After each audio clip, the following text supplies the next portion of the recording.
हम फ्री कब होना चाहते हैं? जब हम फील करते हैं कि हम किसी बंधन में हैं। हमें किसी तरह की बहुत सारी ऐसी चीजें हैं जो जकड़े हुए हैं कि हम खुद के अपने डिसीजन भी नहीं लेते। खुद के डिसीजन? आप कहेंगे मैं तो सभी डिसीजन खुद ही लेता हूं, मैं खुद ही सब डिसाइड करता हूं। लेकिन ऐसा बिल्कुल नहीं है।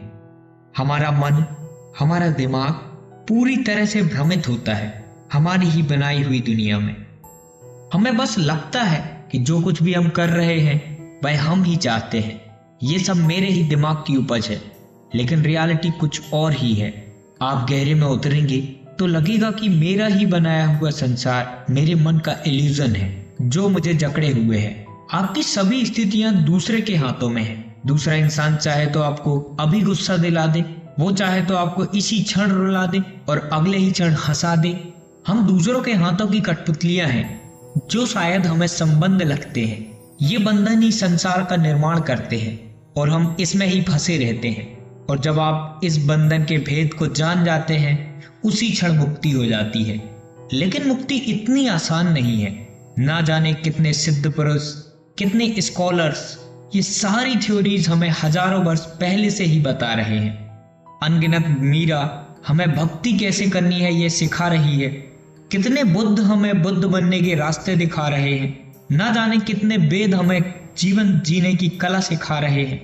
लेकिन इसका रिजल्ट क्या? हमने सभी कथाएं सुन ली और रट ली कि कहीं कोई पूछ लिया तो बता दूंगा ठीक ठीक, और फिर मुझे कोई अज्ञानी नहीं कह पाएगा। क्या ये ज्ञान है? फिर भी अंदर से आत्मा चीख चीख के कह रही है ज्ञान ढूंढो, ज्ञान ढूंढो। फिर ये जिज्ञासा खत्म क्यों नहीं होती? जवाब है कि ये ज्ञान नहीं, जानकारी है। ज्ञान तो पीछे कहीं छूट गया। ये ठीक उसी तरह होता है जैसे एक बच्चा किताबों से भागता रहता है, लेकिन जब वह बड़ा होता है और उन किताबों में छुपे ज्ञान को देखने लगता है तो उसको उन किताबों से प्यार हो जाता है। हमारी लाइफ भी किताबों की तरह है। अगर सही तरीके से पढ़ा जाए तो सेंस बनाती हैं, नहीं तो व्यर्थ लगने लगती हैं। जीवन के प्रत्येक मोड़ आपको कुछ ना कुछ सिखा देते हैं, लेकिन यही सीख आपको रियलिटी की तरफ नहीं मोड़ती। सभी को समझने के लिए वक्त लगता है। कुछ समझदार लोग कहते हैं कि लाइफ की रियलिटी कभी कभी कुछ लोग कभी नहीं समझ पाते। लेकिन मुझे लगता है जो चीजें हम सीखने आते हैं वे सभी चीजें सीख ही जाते हैं, चाहे वह जीवन के अंतिम क्षणों में सीखा जाए, लेकिन हम जरूर सीखते हैं। वह परम ज्ञान भक्ति की तरह नहीं कि कुछ सालों तक करो तभी सफलता मिलती है, किसी मंत्र की तरह भी नहीं जिसे जपते रहो तभी सिद्ध होगा। यह आत्मज्ञान तो घट गया तो घट गया। ना फिर जीवन है और ना ही इसके बाद मृत्यु है। मृत्यु तो केवल यही है कि मृत इंसान आपके साथ फिर कभी उस तरह से नहीं होगा जैसे वह जीते जी रहा होगा। आपको जितना पल लगना था उससे कुछ सीखने में वो लगा। अब ये समय बहुत दुखों भरा था या खुशियों भरा, इसमें कोई भी फर्क नहीं पड़ता, क्योंकि दोनों ही समय खत्म हो चुके हैं। चाहे वे अच्छे रहे हों चाहे वे खराब रहे हों, सिर्फ एक बात मायने रखती है कि आपने क्या सीखा। अगर आप चूक गए तो ये सेम सिचुएशन आपकी लाइफ में फिर से आएगी और ये साइकिल चलता ही जाएगा।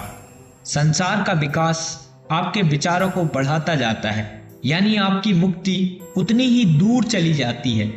विचारों का बढ़ता जाना और उस पर हमें ये लगना कि ये मेरे ही विचार हैं, ये एक अंधापन है। तो आपको कोशिश ये करना होगा कि आप उन विचारों पर ध्यान रखें, उन्हें देखते रहें। हर एक विचार आपको किसी और दूसरे इंसान की भांति देखना होगा, जिसमें आपको इमोशंस ऐड नहीं करने चाहिए। आप उन भावों पर बह मत जाना।